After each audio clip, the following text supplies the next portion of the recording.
So it has been 2 weeks on Retatrutide, and today I'm going to be talking to you guys about how I'm feeling, how I'm doing. First of all, my dosages. I'm on Retatrutide 0.5 milligrams, very low dose, and I'm on GHK-Cu 1 milligram every day. So my first Reta shot was on Monday number 1, 2 weeks ago, 0.25 milligrams. That next Thursday I took 0.25 again. That next Monday I took 0.5, and then today I took 0.5 as well. So Monday I felt normal. Tuesday I also ate well, mostly meat, but I was full because I went out for a dinner. So I ate a little extra even though I was already full. My body was already signaling, you're full, you don't have to eat anymore. But I was at the dinner, had some nice dessert as well.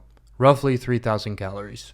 I'm tall. I'm around 6'6", 6'7", crazy, I know. My maintenance is around 3,000 to 3,500 calories per day. Tuesday I ate a bit more than usual, and Wednesday I was kind of constipated and not very hungry. Thursday I had a bad sleep schedule. I still have a pretty tragic sleep schedule, but I don't think that's really related to me taking any peptides. So I just had an acai bowl, apples, and some light food, helped me with my digestion, which, if you know, Retatrutide does slow down your digestion and your gastric emptying.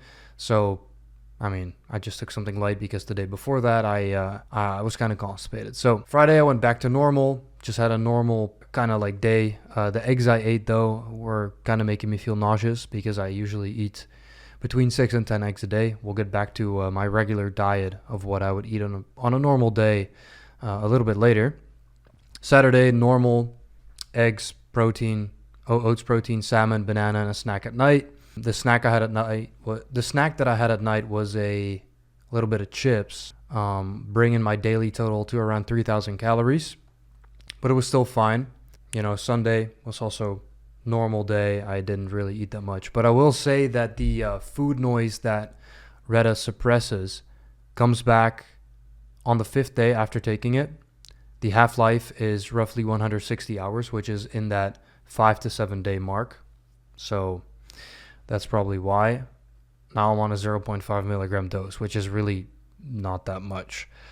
But the reason I started on the super low dose is because I did notice some people saying during my research that they had some negative side effects. Starting on like a 1 milligram, they felt nauseous, their energy levels crashed too hard.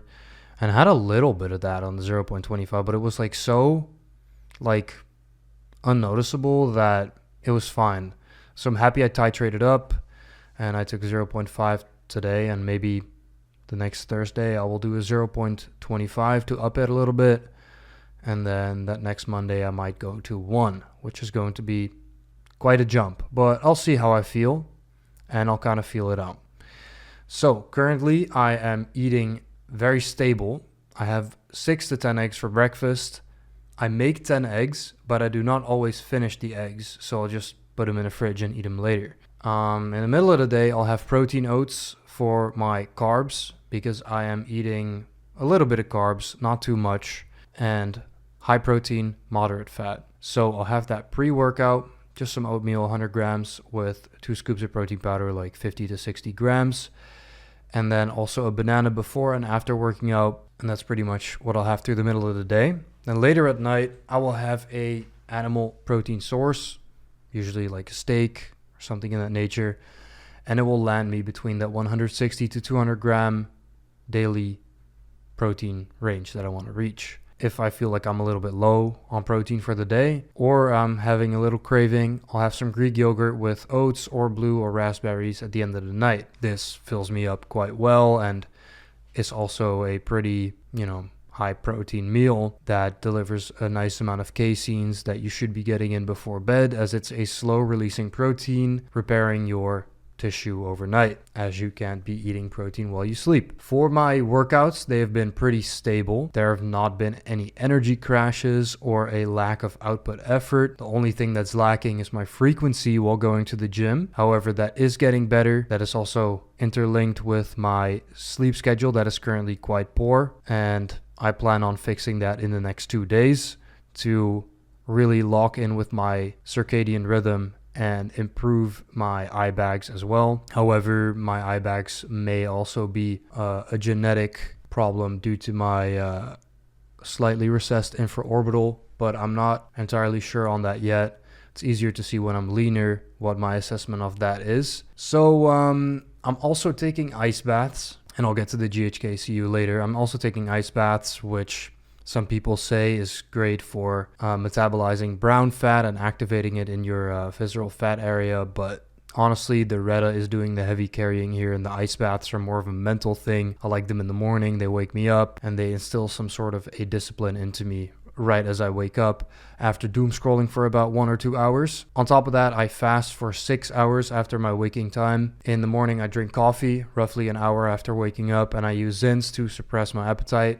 I'm currently on 4 to 6 milligrams, so something super light, but I still like it while working. It gives me that additional focus. My GHK-Cu dose is 1 milligram a day, which is in the normal range. People suggest between 1 milligram or 2, well, 0.5 to 2. So I'm in that 1 milligram range. I did try going for a higher dose at one point. It was kind of like accidental, I guess, and was like, fuck it, whatever. So it was probably like 2 milligrams, 3. A little later, I felt like a little pain in my stomach, so I thought that may have been it. People are reporting that on higher dosage of Reta, GHK. What am I saying? So that's why I'm just sticking to 1 milligram now, and I'm being a bit more strict with that. But for the GHK, I can't tell if my skin is like tightening up in my face because I'm just overweight at this point. So I'm losing the fat, and then I can see. However, around my body with my fat loss, I can notice that I'm definitely getting more tight around my abdominal area, where as my previous weight loss periods where I didn't use any peptides, I may have not felt as tight. But it's only been 2 weeks, so many people report after 90 days is when you really start seeing the results, and I guess I'll see. But that's pretty much my report on Reta and GHK for 2 weeks. And if you're wondering how much weight I lost, a lot. I lost a lot of weight. I started at 110, which is like my bloated weight, 110 kg. I would say like maybe 108. And this morning I weighed in at 105.5.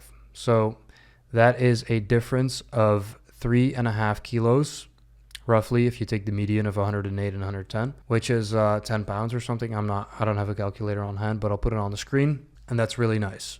No energy crashes other than the first week of Reta. And I'm on really low dosages. I think the magic's in the dose. Slowly titrating it up, going from there.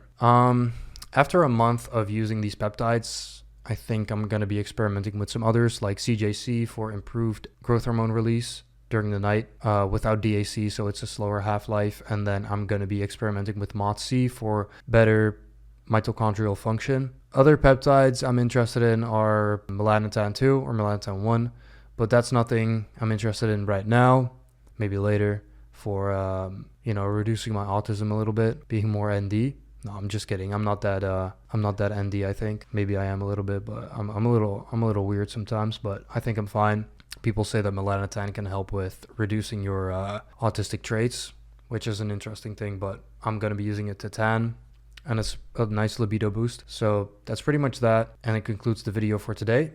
I hope you enjoyed it, learned some things, and if you have any questions, let me know in the comments down below. I'm not selling you anything. I do have a Discord if you want to reach out to me directly. It's in the description, and I'll see you guys in the week 3 update. All right, peace out.